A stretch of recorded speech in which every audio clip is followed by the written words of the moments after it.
Welcome, everybody. We'd like to welcome you to our webinar today, Operationalizing Access and Equity in Your Workforce Innovation and Opportunity Act, that are known as WIOA State Plan. We're going to learn about partnerships and practices. We're really excited that you're able to join our webinar, which is being sponsored by the LEAD Center, the Leadership for Employment and Economic Advancement. It is led by National Disability Institute, and it is funded by the U.S. Department of Labor, Office of Disability Employment Policy, and we are a WIOA Policy Development Center. So we are glad that you have joined us today. Can we go to the next slide, please? My name is Laura Glenick, and I am the project director of the LEAD WIOA Policy Development Center. I'm with National Disability Institute, and I'm really excited to be your facilitator today. If we can go to the next slide, please. Before we get started, I want to go over some housekeeping and things that will help you as you participate in today's webinar. We will be offering captioning today. If you wish to personalize the captioning, click the Show Captions option in the Zoom control to view captions. Alternatively, you may open a captioning webpage in a new browser. Just click on the link that's posted in the chat box to access captions. You can adjust the background color, text color, and font using the drop-down menus at the top of the browser. Position the window to sit on top of the embedded captioning. Go to the next slide, please. We love questions and answers. Please, we hope that during today's webinar that you're going to ask questions of what you're going to hear today from everybody. So you may use the Q&A function to add your questions to the panelists, and we will have time at the end of this webinar for Q&A. If you have any technical questions or if you're experiencing any technical issues, please use the chat box and somebody will help you with that. So if we can go to the next slide. So through today's webinar, when you end today's webinar, you will understand the benefits of meaningful strategic partnerships to operationalize collaboration, coordination, and communication. Identify activities that ensure that all facets of the workforce system can successfully serve diverse, underserved populations. You will learn about promising practices that promote diversity, equity, inclusion, and accessibility, also known as DEIA, and non-discrimination that are currently being implemented. Next slide, please. You will also explore how to incorporate the Good Jobs Initiative, known as GJI, for people with disabilities into your state's WIOA Unified or Combined State Plan. And finally, we will examine a call to action to ensure that people with disabilities and other underrepresented populations are included in all aspects of your state's WIOA Unified or Combined State Plan. If we can go to the next slide, please. It is really my pleasure to introduce Dana Westgren, who is joining us from the Employment and Training Administration with the U.S. Department of Labor. She's going to provide welcome and opening remarks. Dana is the Unit Chief for Governance in the Office of Workforce Investment, Division of Adult Services and Governance in the Employment and Training Administration. Most recently, Dana served as a workforce analyst in the adult services team for the Office of Workforce Investment Division of Adult Services and Governance. And prior to working there, Dana worked at Pew Charitable Trust after spending just under 3 years at the National Governors Association, first as an analyst on the workforce team and then as a senior analyst project manager in the post-secondary policy team. During this time, Dana worked on a variety of work-based learning and workforce system projects, as well as supported the Department of Labor grantees as a technical assistance provider. Dana came to the world of workforce policy by working as a job coach at a WIOA Title I adult education provider in Washington, D.C. Dana, I would love to turn it over to you to provide welcome and opening remarks and help set the stage for what we're going to listen to today. Absolutely. Thank you, Laura. Go ahead and go to the next slide, please. So thank you again for including me on this webinar. You know, this webinar could not have been more timely for us in the Employment and Training Administration, as we have spent a lot of time thinking about the roles of partnerships in serving individuals from historically underserved communities, including people with disabilities. This is a huge focus for us right now. Most recently, we were really excited to launch our newest state plan guidance in Training and Employment Guidance Letter 423, also known as TEGL 423, and you'll hear me use the term TEGL a few times, TEGL. This guidance outlines what we expect from states as they prepare for their 2024 state plans. So quick overview for those of you who are not familiar about what the heck a state plan is anyways. The Workforce Innovation and Opportunity Act, or WIOA, requires the governor of each state to submit a unified or combined state plan that includes a 4-year strategy and operational plan for the continuing implementation of the state's workforce development system, with an update after 2 years. States must have a federally approved state plan to receive funding under the 6 core programs of WIOA. At a minimum, states must submit a unified state plan, which encompasses the 6 core programs under WIOA, but states have the option to submit a combined state plan, which includes those 6 core programs plus 1 or more partner programs. And we'll talk a little bit more about partnership a little later. We want to reemphasize during this discussion that these state plans are way more than just a compliance document. This is an opportunity for states to think strategically about leveraging their workforce systems to respond to modern needs, and let us at the Department of Labor know what great work you're doing on the front lines of this. This includes, of course, enhancing partnership with non-WIOA partners to better serve all the individuals who benefit from our services, including those individuals with disabilities. Next slide, please. So I'm going to take you through what's new in this year's state plan guidance. And the reason why I'm emphasizing this is this really gets at the meat and the heart of the discussion we're having today on this webinar about the importance of partnership and the importance of DEIA in the work we're doing at the Department of Labor, Employment and Training Administration. So what's new this year for those of you who have been, in this planning cycle with us before? Quite a bit, actually. We used the opportunity to really highlight some key priorities for this year's state plan that were not necessarily at the forefront of previous cycles. One important priority includes leveraging historic infrastructure investments, which we'll talk about in a second.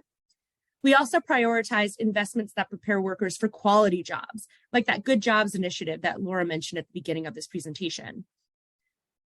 Quality jobs are important because we know that strengthening economic self-sufficiency hinges on the ability of individuals to obtain good jobs that provide family-sustaining wages and advancement opportunities. Evidence-based workforce development models such as career pathways, registered apprenticeships, and worker-centered sector strategies, including labor management partner training programs, can increase the availability of good jobs and help to close equity gaps. If you want more information about how we define good jobs, check out Training and Employment Guidance Letter 723, which I believe we included in the handouts to this webinar. Another priority that we highlighted in this guidance is data-driven decision-making. So using a combination of labor market information and evaluations to make service investment and partnership decisions. the departments of Education and Labor, encourage states to use longitudinal data systems and compare and share data across agencies, regardless of inclusion in the WIOA state plan, and support data-informed decisions. For instance, such data analysis could support a local needs assessment, identifying which infrastructure occupations are most likely to provide opportunities for individuals with disabilities. Another priority is investing in youth.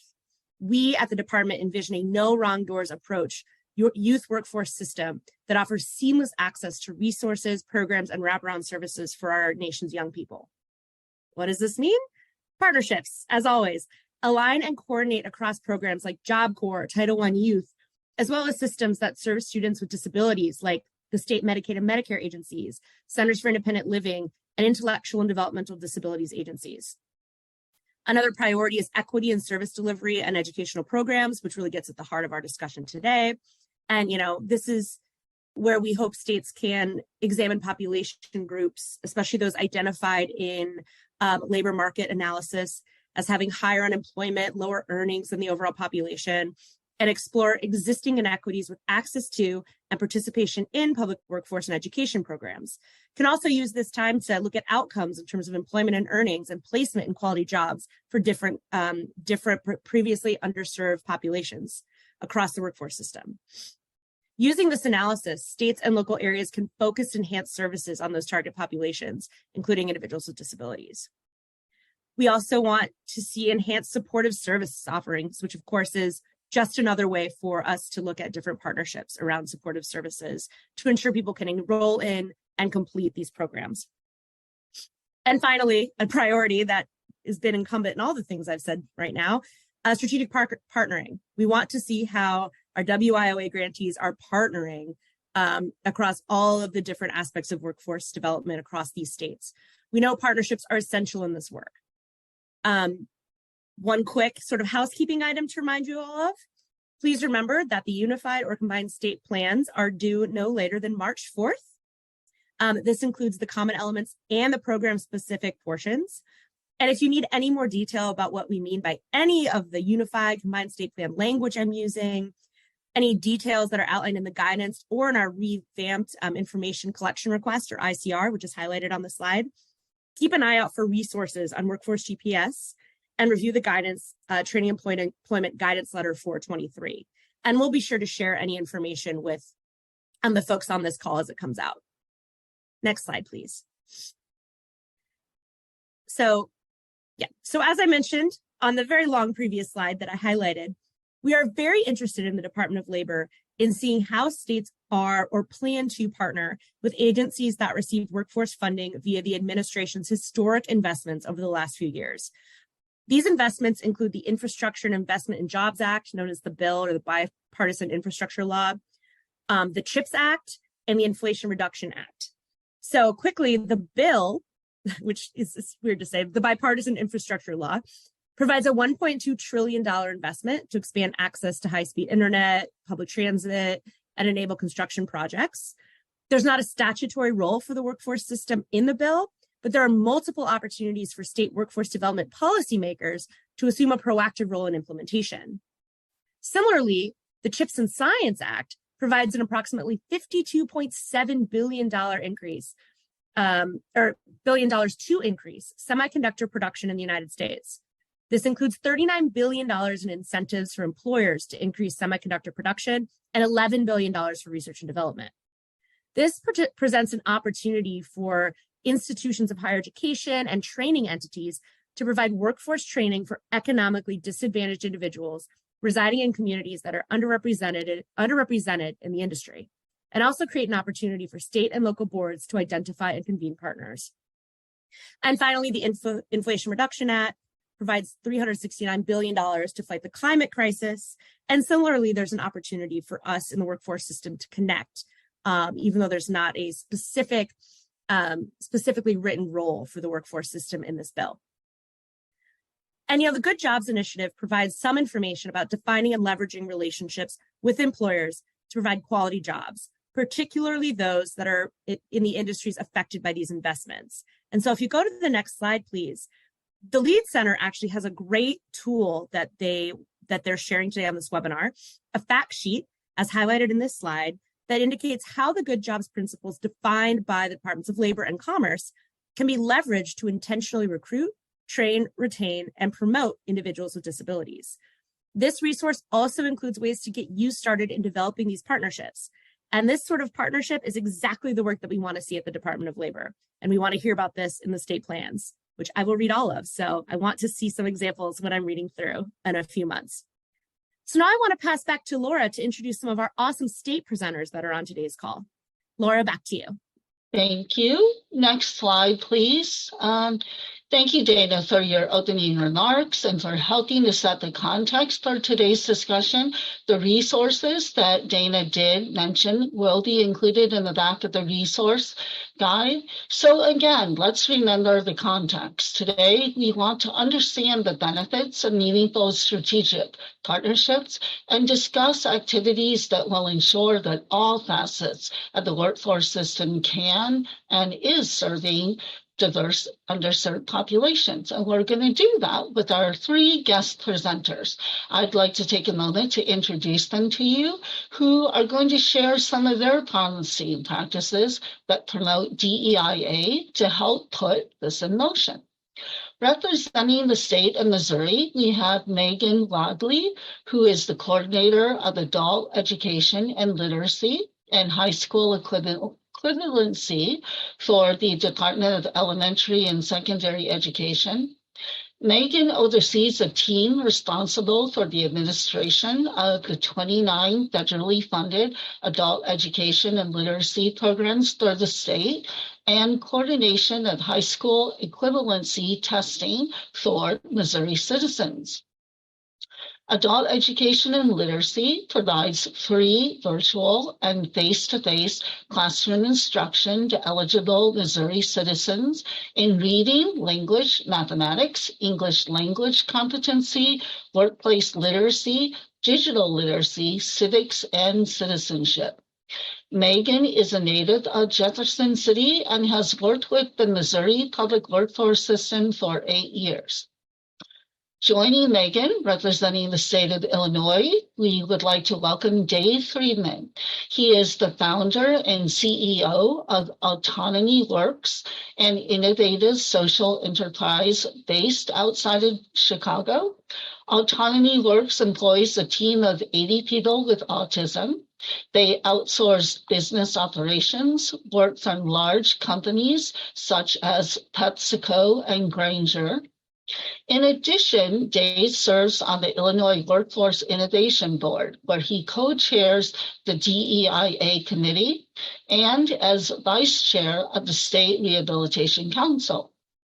Before founding the company in 2012, Dave spent 25 years in a range of marketing and executive roles.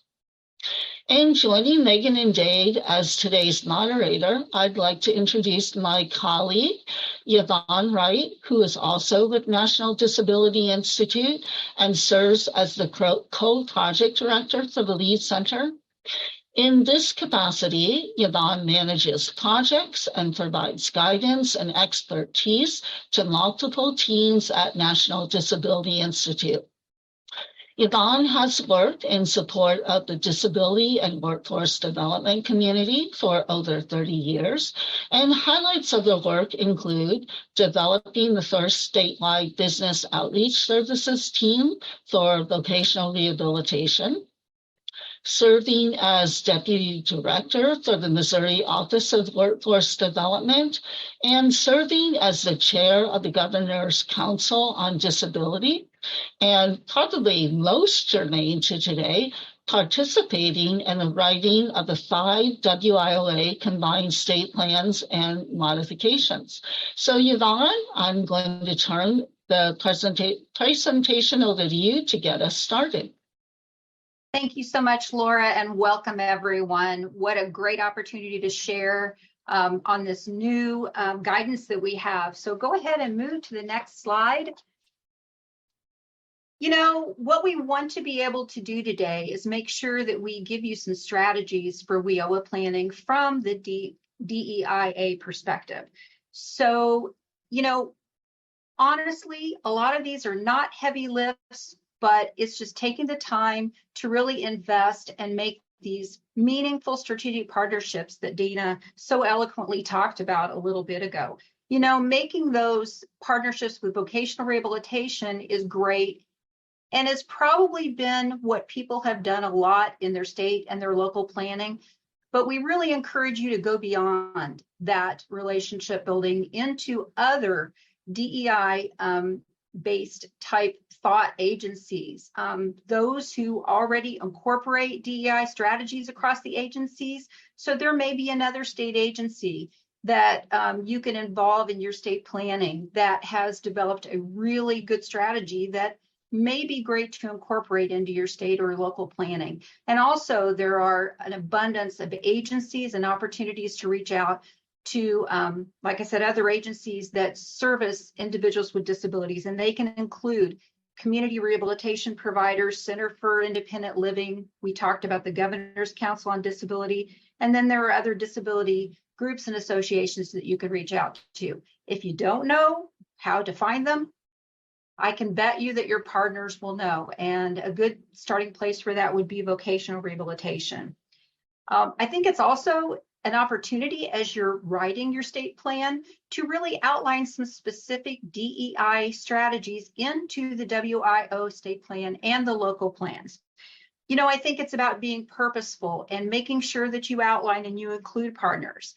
I think knowing that I have been involved in the state planning process for many years, particularly on the workforce development end, I think there's almost a mentality that at the state and local level in workforce development, we have to come up with all the answers. And it's not really about that. It's about putting those strategies in place as a partnership to make sure that we have inclusive help. It doesn't all have to follow all the answers, and all the strategies do not have to fall within the workforce development realm. It's a partner-driven initiative.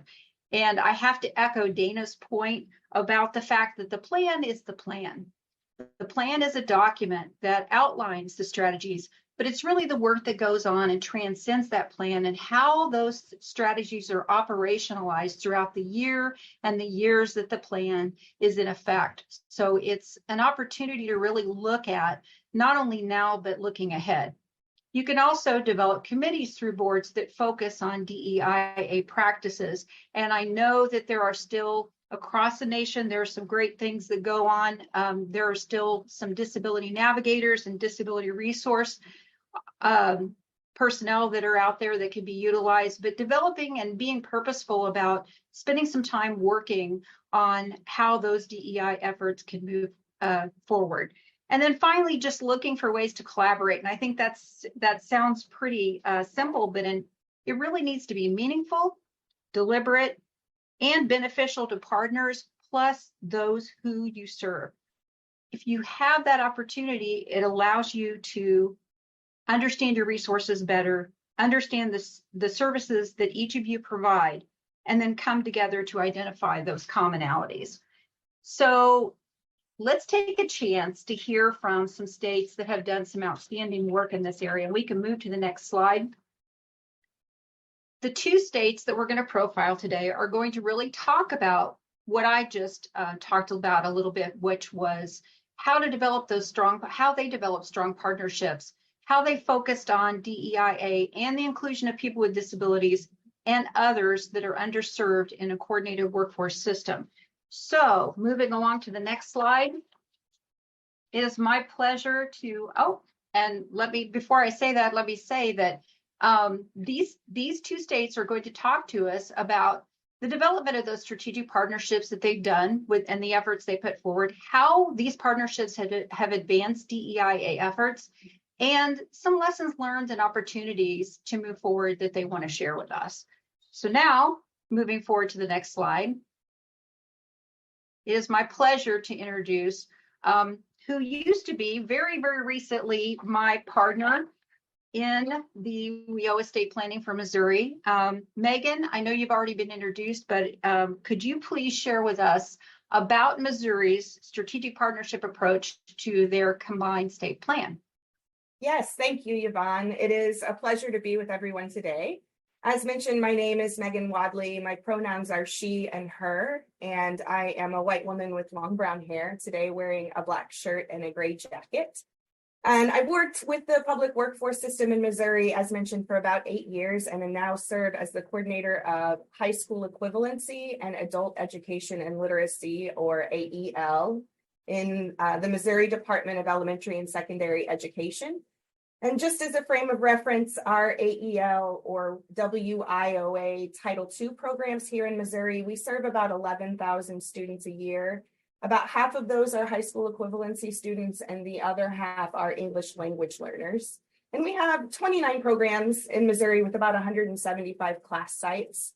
And for those of you who aren't familiar with Missouri, we have 2 major metro areas on the east and west edges of the state, several large population pockets throughout, and then a lot of rural areas. So we have a lot of different and diverse populations that we need to serve in Missouri. And piggybacking on what both Dana and Yvonne said, it is true that your WIOA State Planning Committee does exist to complete this very specific task, which is to address the requirements of the WIOA state plan. That's a fact. But an inevitable byproduct of completing this task that you have to complete is that you're going to build relationships. And those relationships are the key to reaching all of the populations that need your services. Before you get into that, there are some important foundations that I think everyone should keep in mind. Number one, leadership is important. You're a team, but it's important to have experience and some institutional knowledge on that team. It'll save you a lot of time in the long run. And those people should be familiar with the spirit of WIOA, what WIOA was intended to do, which was this partnership. And I would also recommend considering some sort of succession planning. So if you know someone is close to retiring or moving on with their career, it's always good to include someone else from that agency to maintain that institutional knowledge. I think that's really important. And no matter what, as Dana mentioned, start with good data. In Missouri, we are super lucky. We have the Missouri Economic Research and Information Center, and they compile extensive labor market information that we include in our plan. And find someone who can tell you what it means. That's also important. Someone that can interpret that data to your entire team and really identify where you see populations that are being underserved in regions of your state. So keeping those basics in mind, I look at WIOA as this big puzzle where the finished product should result in seamless service delivery for all people with barriers to employment. And the key to making sure that everyone is included in those services is developing keyword strategic partnerships. That word strategic is important. It's why we keep saying it. And those need to happen at both the state and local level to ensure that all the resources that you already have are being used efficiently and equitably. And so if appropriately framed, what we've discovered is the state plan can be way more than just a task that you have to complete. It can be a primary tool in making sure that you're achieving your diversity and inclusion goals. So just a little bit about Missouri. In this state, WIOA Title I and Title III are housed with Higher Education and Workforce Development, and then the Department of Labor in partnership. And then Title II, which is AEL, and Title IV, which is Vocational Rehabilitation. Those two agencies are under the Department of Elementary and Secondary Education. So I'm in the same department as Title IV of Voc Rehab.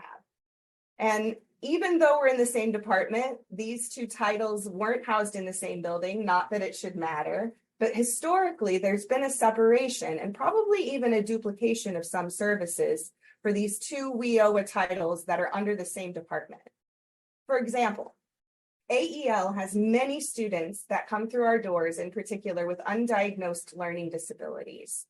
And we know that more personalized accommodations would greatly improve their learning experience, but we weren't really utilizing the tools that vocational rehabilitation had to address those things. We, as AEL, weren't really in the business of determining disabilities, so we would make referrals to another agency and leave it at that.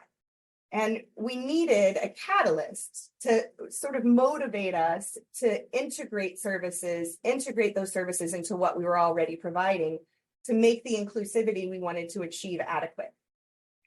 So I've talked about the 4 main titles of WIOA, but also want to mention that we have other partners in Missouri. We did a combined state plan where you include other partners, including the Department of Social Services, the Department of Corrections, Rehabilitative Services for the Blind, and the Department of Labor and Industrial Relations, plus some other partners that were included.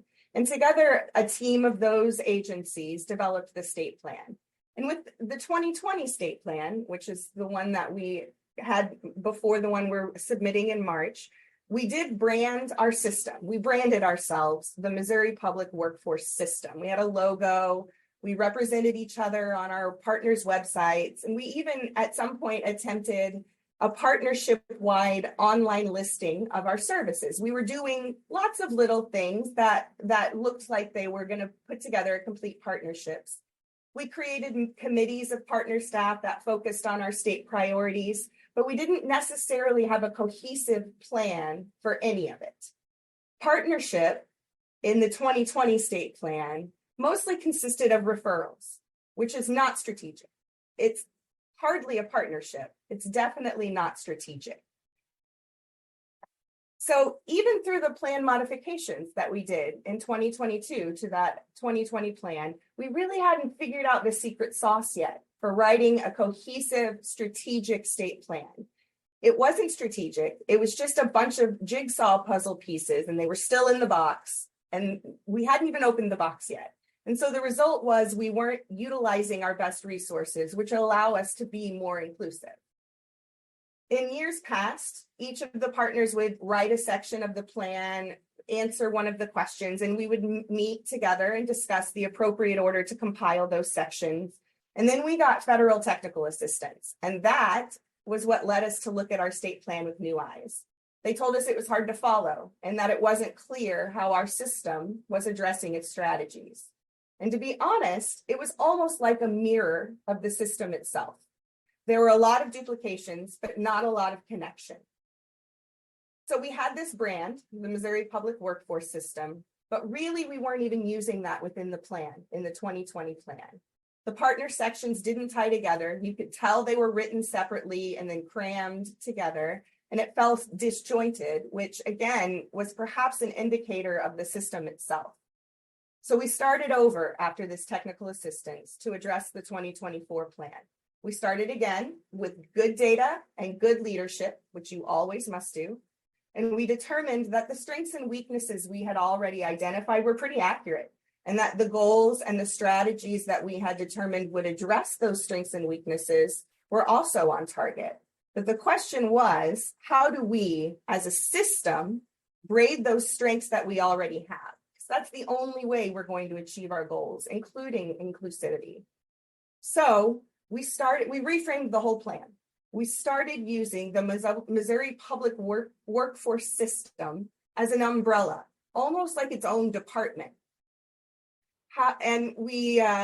So for example, like we would say, instead of adult education and literacy, we'll have 29 service providers. What we said was the Missouri Public Workforce System will serve adults with disabilities who need assistance with English proficiency through the 29 AEL service providers. Do you see the distinction? It wasn't just AEL or WIOA Title II taking care of AEL. It was suddenly the entire Missouri Public Workforce System addressing the needs of the state. So as Yvonne mentioned, it's not rocket science. It was just a change in perspective, a change in language. And what we discovered was that our individual programs were too narrow, and reframing the plan helped broaden our view. And suddenly the whole temperature of the plan changed. That was the catalyst that we were looking for. The system is responsible for all services in the system. It's not just I take care of me and you take care of you. So this got us all using the same vocabulary to describe what we do, or it at least provided a deeper understanding of each other's vocabulary, and that some things were just lost in translation. So now the plan, instead of just being a bunch of pieces in a box, represents the system as a whole. We found our brand, we found the name of our system, and we found the data to support our strengths and weaknesses. And that was the border of the jigsaw puzzle. We completed all of that.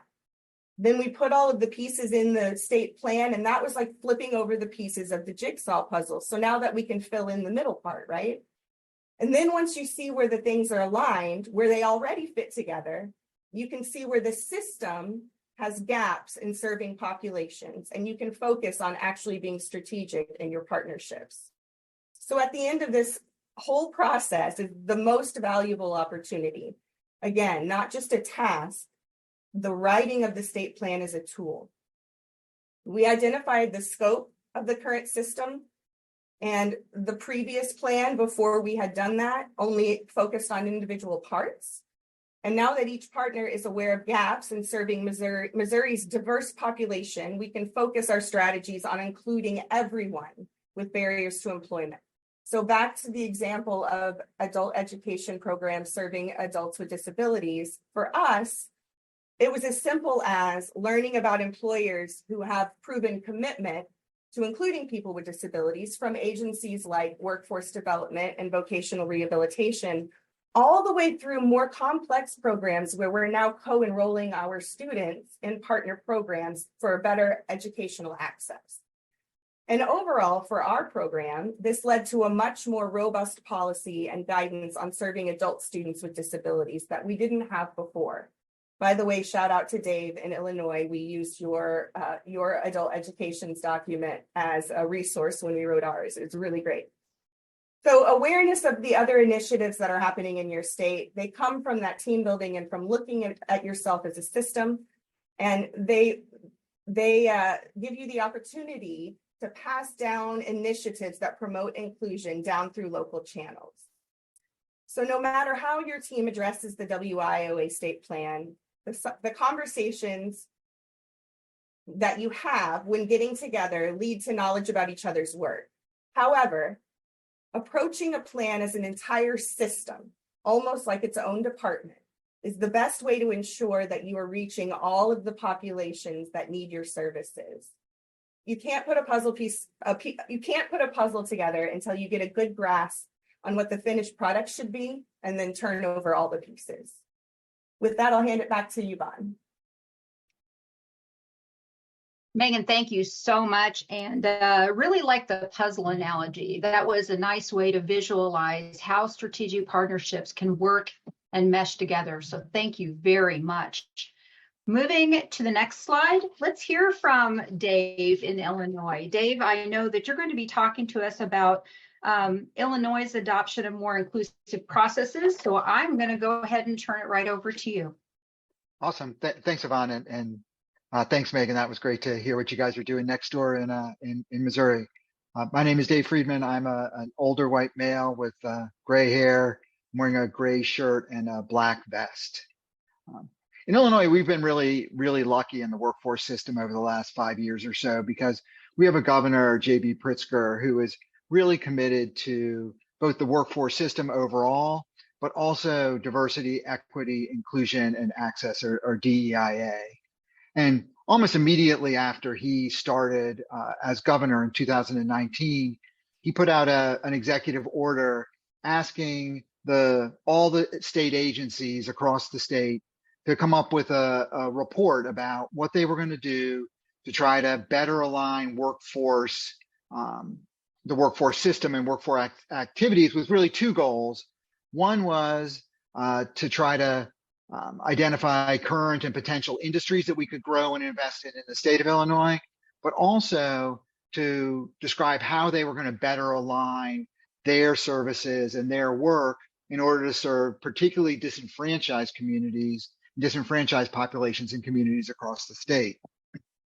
This has, as you might imagine, led to a pretty significant flurry of activity around the state, as every one of the WIOA agencies, the Board of Education, the Board of Higher Education, the career and technical education programs, all went out and tried to create plans and goals and ideas of how they could address the mandate from the governor.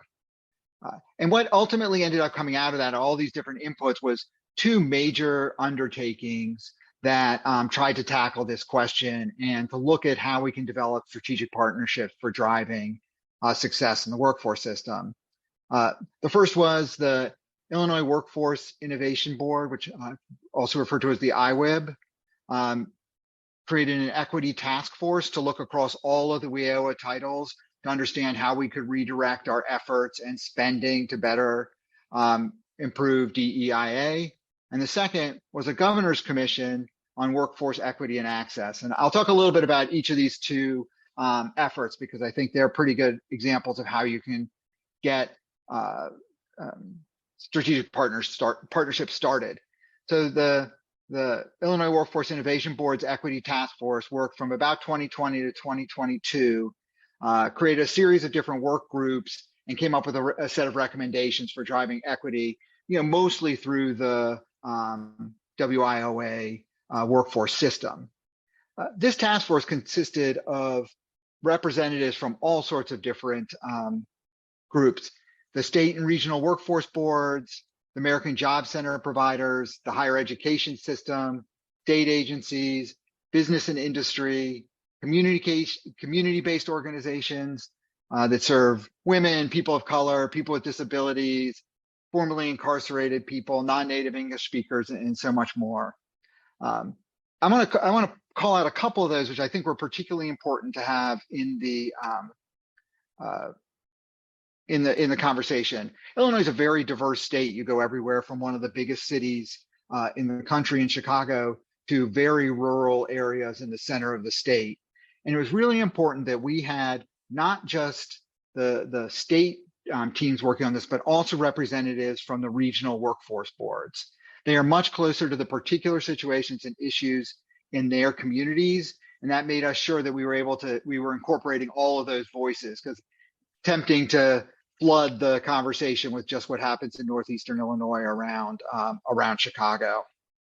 It was also really important to have business and industry involved to make sure that we were creating solutions that businesses would actually care about and would actually have an interest in using and partnering with us in order to actually ultimately end up hiring people. And the third is the community-based organizations. We have a really good set of philanthropic and community organizations around the state, and they are able to partner with us. And by bringing them into this conversation, we were able to look for opportunities where we could support them in the work that they were doing on the ground. I think there's a temptation, certainly in Illinois in the past, it's been a very state government driven process. And this really brought in a lot of the external customers and partners in the process. Ultimately, with all of those partners, though, you do end up with a big group. There were over 40 people, so 40 official members of this task force, and many more that helped with individual parts of it. This group worked on three major things. The first, and Megan mentioned this, and I agree 100%, was analyzing the data, and not at a broad level, but actually getting into the detailed, disaggregated data so you can identify where the disparities exist across both the access to service, but also the outcomes you see across different communities within the state. The second thing was looking at policies and trying to identify policies, particularly within WIOA, that could be changed. And finally, looking at best practices around service delivery, again, particularly as it relates to the local workforce boards and the American Job Centers.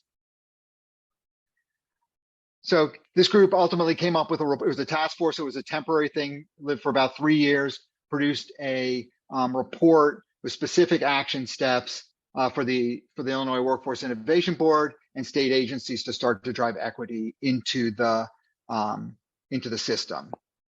The second big undertaking was the Governor's Commission on Workforce Equity and Access. And as I mentioned, this looked at the broader workforce system outside of just out of WIOA, and looking at ways they could change the system to streamline the administration and the agencies, and to look at a new governance structure for how we could integrate workforce across the state. Here again, we had participants from a wide range of different areas, business and industry, including leaders from some of the big companies in Illinois, like Discover Financial, Boeing, Hilton, We had organized labor involved as well. The overall group was co-chaired by a senator from the Illinois General Assembly and the deputy governor. And the president of Women Employed was also one of the co-chairs, as was a local workforce board executive director and the executive director of the Chicago Workers Collaborative.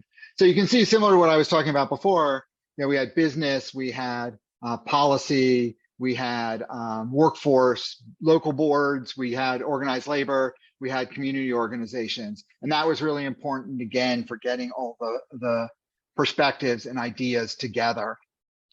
The commission published their report in the spring of 2023. To go back to one thing on that. So this group, I mentioned the earlier group was 40 people. This group here was over 50 people working on it. And again, that was really important to have all of those voices present.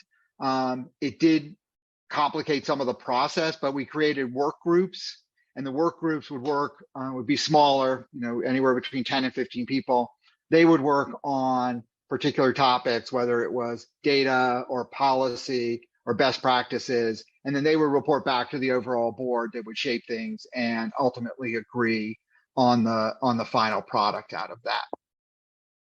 There were a couple of major recommendations out of the overall thing, and one is the creation of a standing diversity, equity, inclusion, and access committee under the Illinois Workforce Innovation Board. We're still standing up that committee. That's a committee that I'm co-chairing, but we've got in fast enough that we've been able to influence and shape a lot of the thinking in the state plan that we're putting together now, in order to add what we refer to as an equity lens to how we design programs, how we set priorities, and how we set policy. And I think you'll see a lot of that reflected in our state plan as it comes out. Now that's just plan, and I think we have to go forward to start to look at how we take the recommendations. The two task force, the IWIB task force and the Governor's Commission, collectively had almost 80 recommendations. And so this committee is also now working at sorting out those recommendations so that we can set priorities and allocate sort of accountability for those to different people around the state. So in summary, what I think worked really well for us was the involvement of so many different people in the process and in the thinking, because what it made sure was that we had all of the voices and all of the perspectives in the plans. The plans took longer to create, for sure, because we had so many people there, and and people had so much to learn from the other people in the groups that it took us a long time to get through that. But what ended up happening was we got to the end, and now we've been able to make changes, like I was saying, to the state plan. We've been able to make policy changes. We've been able to get a dedicated committee sort of because we did all of that pre-work to get here. It's a saying I like, sometimes you go slow to go fast. And I think that's the situation here. It took us a while to get everybody aligned, but now there's a great deal of support for DEIA in the workforce system. And it's much easier now for us to have the conversations that are necessary to get things accomplished. So with that, I'll kick it back to Yvonne. Dave, thank you so much. And go ahead and advance to the next slide, please. I don't know that there's a whole lot that I could add to the wonderful things that our speakers shared, but I think that in summation, what we're hearing is that when strategic partnerships are developed, they can positively impact DEIA efforts because they allow for that broadening knowledge and resources. When people sit at the table together, when they're working on a common effort, there's an opportunity to learn more about what each other is doing and understand those resources, look for those opportunities for things that overlap, that can enhance the partner effort between the resources, and really try to facilitate those resources and even funding between partners. And I think ultimately what it does is it broadens and allows for a shared understanding of what all the community needs are. I think that's just, puts a pin in the whole impetus for utilizing strategic partnerships. And, you know, remember, I think all of us want to see everyone that wants to have a good job and be able to work competitively and with sustainable wages is out there in the community. And these strategic partnerships allow us all to support those efforts. So again, thank you to our state representatives for providing the information that they did. And I think we're going to go to the next slide. And we do have some questions that we're going to share with Megan and Dave and ask for your input on. And I'll start with this question because I think it's a really, really good question. I mentioned it when I talked, and both of you mentioned this when you were talking about the inclusion of those partners that transcend the WIOA core partners, not just the people that have to come to the table, but also other community partners and other entities. So the question to you is, how do you attract those community partners to the WIO state planning or any initiative that you're doing to say what's in it for them? And Dave, since you're nodding, I'll go ahead and start with you and get your input on that. Yeah, I mean, that's a great question because it is really important to get them involved. And sometimes the community partners can be a little cynical about working with the state. Here we had a couple of advantages. The new governor brought in a number of people from around the state that had been already part of those community organizations. The Illinois Workforce Innovation Board also has about a third of the members come from community organizations. So we've been engaging community organizations in the conversation for a long time. And then some of them are vendors, if you will, to the state. So the vocational rehabilitation group works with a lot of community resource providers to help train people and place them in jobs. So they had a vested interest in being part of shaping what happens. And the other thing that was there's a lot of money, just to be honest with you. And one of the big things that actually came out of this as it relates to those smaller community partners was that the process that we were going through to allocate funding made it very difficult for small organizations to access that funding. And so one of the recommendations that we're working on now has been to rethink how we do notices of funding opportunities, what we call NOFOs, so that we can be able to open that up to people that have a little less infrastructure and are maybe a little bit newer in their efforts. Thank you, Dave. Megan. I would also add, don't count out your local service provider partnerships. Sometimes the partnerships from the community can come from the front line up instead of from the state level down. So for instance, we had a refugee assistance organization in a rural area in Missouri that had a group of refugees that came from Afghanistan that needed some English language acquisition and already had some occupational skills. And so building that partnership at the ground level, and then you can bring that back up to the state level by making sure that your local providers know what's going on with the WIOA state plan and the partners. So when we meet with our local service providers, we always talk about WIOA, the partners, the job centers, voc rehab, and then they can come the reverse way too. So make sure you're leaning in on the partnerships that your locals have established that may not exist at the state level. So great. Thank you both. So this is Laura. This is a great question. I really appreciated you both talked about the thoughtfulness and the process, identifying the gaps and trying to identify the pieces and pull them together. So this is to both of you. How will you know? So this is a great question. How will you know that the strategies that you've outlined in your state plans, Dave, that were in the two reports are successful in reaching the outcomes that you've identified? So how do you know that you've reached success? And that's a really good question. So who'd like to go first? I'll go first since Dave Okay. last time. It's not going to be rocket science. We're going to go back to the data.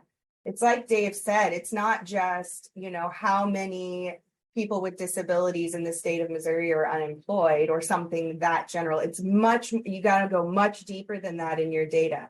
Where do they live? What other barriers do they have? How much education do they have? What kind of access to accommodations do they have? And then you revisit that data. And if it's worse, or you're not making a dent, or their quarterly wage data isn't going up as a population, then it's not working and you have to go back. So it always begins and ends with data for me anyway. Great. Thank you, Megan. And Dave? I think that's 100% right.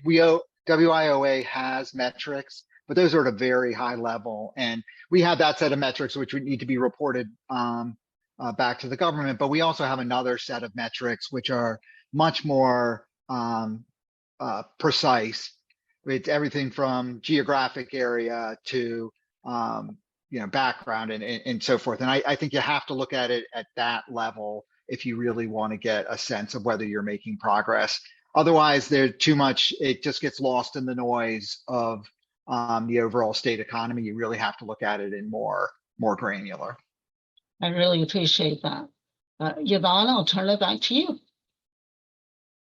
Hey, thank you, Laura. I think we'll try one more quick question. We have gotten some great questions and we really appreciate everybody submitting questions. A question that was asked a couple of times, this is a very good question, I think. Were the people in underserved communities involved in your planning process? If so, how? And it was also asked this way, how would you ensure that underserved communities were represented in your planning process? So Dave, I'll start with you on my end again. Yeah, so first of all, 100% a really important part of this process. And I'll be candid, I'm not sure we 100% got that right. I do think having community organizations that are smaller and therefore very close to the community can be valuable. Many of the people in those organizations come out of disenfranchised backgrounds, and that's sort of some of their motivation for that. And they can both from their personal experience share things, but they're also much closer to being able to access the perspective. That's in terms of how the committee works. We also have done surveys, for example, customer satisfaction surveys through vocational rehabilitation and other things to try to get direct feedback from the community. Thank you, Dave. And Megan. That is a really good question, and I think something that we could all probably do better. I know that we can do that better here in Missouri. I think there would probably be value to having some sort of advisory group when it came to the actual state plan and developing strategies that consisted of our participants, and we didn't do that. And so I'm going to say kind of the same thing I said before, which is if you don't have that and you don't have an opportunity for an advisory group of participants, then lean on your locals again. When we monitor, we interview students. And so I know, our teachers, our educators in the AEL world have a finger on the pulse of their students because they see them every day. And so I think that would be a great place to start if you don't have a high level sort of advisory group, is to start with your locals and see if you can have some conversations. I think it's important, again, who's at the table writing the state plan has everything to do with it. You need folks at that table that are in touch with your clientele. Thank you. And again, thank you both so much for your sharing today. It has been an invaluable information for us, and we really appreciate it. And with that, I'm going to turn it back over to Laura to finish this out. Great. Thank you for that, Yvonne. If we can go to the next slide. We won't I think, yep. We have two sets of resources, federal resources that Dana had talked about. And the next slide includes the state resources that Dave mentioned. So if we can go to the next slide, please. Be sure to check out the Lead Center's website, where you can find this event's recording and transcript within 10 business days. Plus, we have a very robust library of resources. We also encourage you to sign up for our newsletter, as it will give you more information about future and past events, and most especially promising practices from the field. Next slide. You can also follow the Lead Center on social media, and here are our handles. And finally, the last slide. We want to thank all of you for joining the Lead Center webinar today. That means that you're interested in how you can help operationalize access and equity into your WIOA state plans. A special thank you to Dana for starting us off, for helping to set the stage, show you what Department of Labor is doing, and for Megan and Stage showing what 2 states within this great country are really doing to not only talk the talk, but also to walk the walk. And I love their data analysis to make sure it's all in place. And thank you for Yvonne for moderating us through. So thank you, everybody. We look forward to seeing you again on future webinars. Enjoy your afternoon and happy holidays to everybody.